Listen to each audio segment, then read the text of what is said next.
Doctor বাবুকে ডাকতে চাই, ডাক্তার বাবু থাকে নার্স মেয়েকে বলতে চাচ্ছি, নার্স মেয়ে বলছে ডাক্তার বাবুকে বলে আমরা মার খাবো নাকি এইসব ব্যাপারে।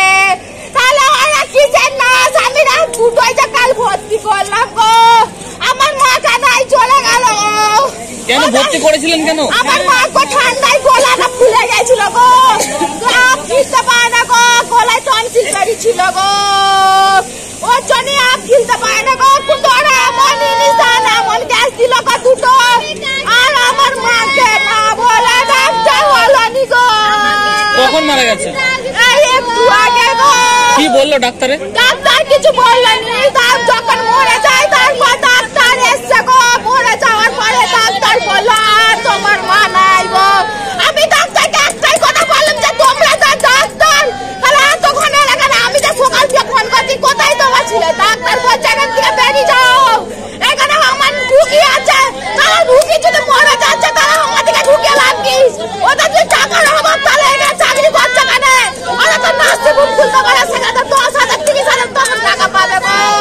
ওরা যদি বলতো টাকা দিয়ে আমি করবো গো, আমি টাকাই দিতুম গো ওদিকে, তবু আমার মাকে আমি ফিরত পেলুম নি গো, ওরা কেউ করলুনি গো। বলছে আমি বললাম আমার মার গলা যন্ত্রণা হচ্ছে, রক্ত বেরোচ্ছে, নার্স মেয়েগুলোকে বলতে যাই সকালে 11টার সময়, বলছে ডাক্তার বাবুকে বলে এইসব কথা মার খাবো নাকি? এইসব ডাক্তার দিদিমণিদের কথা গো। আপনারা কি থানায় জানাবেন? আমার থানায় জানাতে চাই, আমার বিচার চাই, বিচার, আমার মায়ের বিচার চাই, আমার মা তারা মেরে দিয়েছে।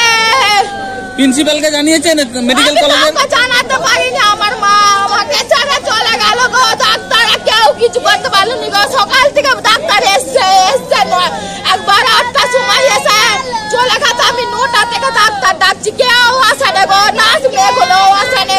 আমাকে একটা সেলাইন বোতল দিয়ে সকালবেলায় বলছে তুমি নিজে লাগিয়ে লাও গো, আমি তাই নিজে লাগিয়েছি গো, আমি তাই নিজে সেলাইন দিয়েছি গো। আপনার মা যে মারা গেছে মায়ের নাম কি? আমি কল্পনা দাদি। কত বয়স হবে? বয়স 40। আপনার নাম? আমার নাম নিশা দাদি। আপনার বাড়ি? আমার বাড়ি হাজিপুর, আর আমার বাপের বাড়ি আরামবাগ। আরামবাগের কোথায়?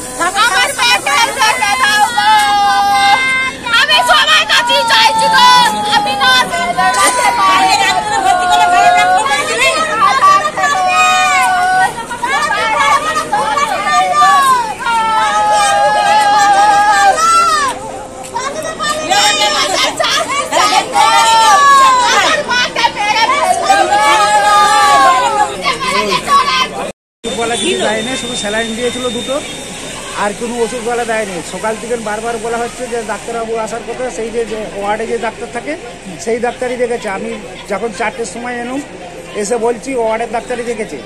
সকাল থেকে শুধু বলছে যে ডাক্তার আসছে, ডাক্তার একবারও আসেনি।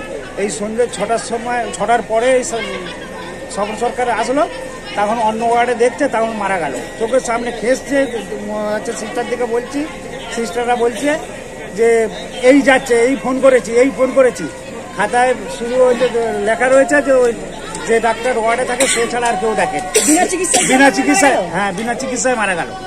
আমার পায়ে হাতে ধরতে বাকি, এমন পর্যন্ত বলেছি নার্সিংহোমে নিয়ে যাবো, তোমরা ছুটি দিয়ে দাও। বলছে আমাদের তো কেউ লেখাপড়া জানেনি। হ্যাঁ, কাগজগুলো ওখানেই আছে, সাদা কাগজ। কল্পনা তার বয়স কত? ওই 30-এর মতো না। কবে ভর্তি করেছিলেন? কাল রাত্রি 1:30টার সময়। আপনারা কত অভিযোগ জানাবেন এইভাবে যে চিকিৎসা হচ্ছে? হ্যাঁ, আমরা থানায় অভিযোগ জানাবো।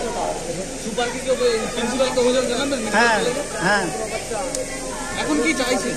এখন আমরা অভিযোগ জানাবো, একটা দরখাস্ত লিখিত দেবো যে এর এইভাবে যদি রুগী প্রত্যেক লোকের মারা যায়, এখানে এত বড় সুপার স্পেশালিটি হাসপাতালে যদি কোনো ডাক্তার না থাকে তাহলে হসপিটাল রাখার তো কোনো যুক্তি নাই।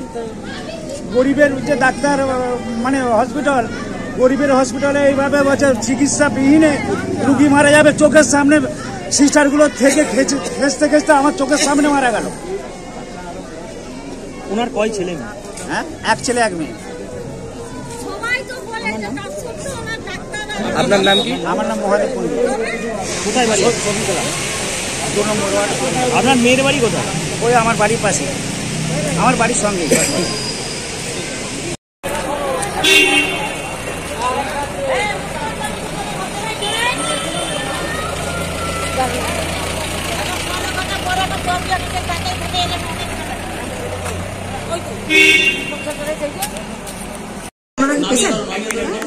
আমার পেশেন্ট রয়েছে, আমার মেয়ে চিকিৎসা ব্যবস্থা একদম ভালো না, একদম ভালো না। চিকিৎসা বন্ধ করে দিয়ে একদম ভালো না। এই হসপিটাল বন্ধ করে দিক, যে বলে দিক যে আমাদের এখানে কোনো চিকিৎসা নয়। এরকম করে রুগীগুলোকে মেরে দেওয়ার থেকে না চিকিৎসাটা বন্ধ করে কোনো চিকিৎসা নাই, একদম চিকিৎসা হচ্ছে না, একদম হচ্ছে না, কোনো গ্রাহ্য করছে না। ডাকতে গেলে কোনো গ্রাহ্য হচ্ছে না। নার্স ও ডাক্তাররা দেখতে আসে না, কোনো নার্স থেকে বললে তারা বলছে এই যে যাচ্ছি যাচ্ছি যাচ্ছি যাচ্ছি করে তারা টাইম যাচ্ছে।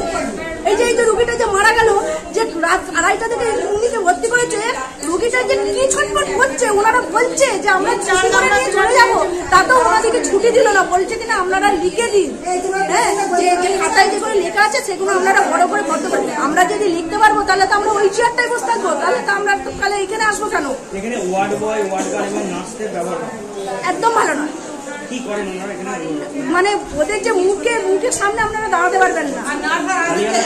গালিগালাজ কেন? গালিগালাজ কেন? এমন ব্যবহার খারাপ।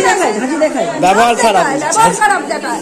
যে রোগীগুলো কি বলবেন? ওরা তো সরকারি চাকরি করে এবং ওরা হচ্ছে সাধারণ মানুষের মানে সাধারণ মানুষের জন্য ওদের পরিষেবা দেওয়ার জন্য ওনারা এসেছে। পরিষেবা দিচ্ছে না। তাহলে রোগীগুলো তাহলে তো পরিষেবা দিলে তো রোগীগুলো তো বেঁচে ঘর যাবে।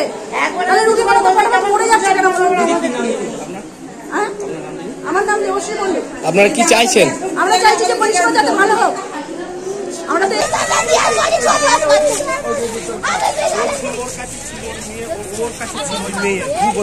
হাসাহাসি করতে পারবো।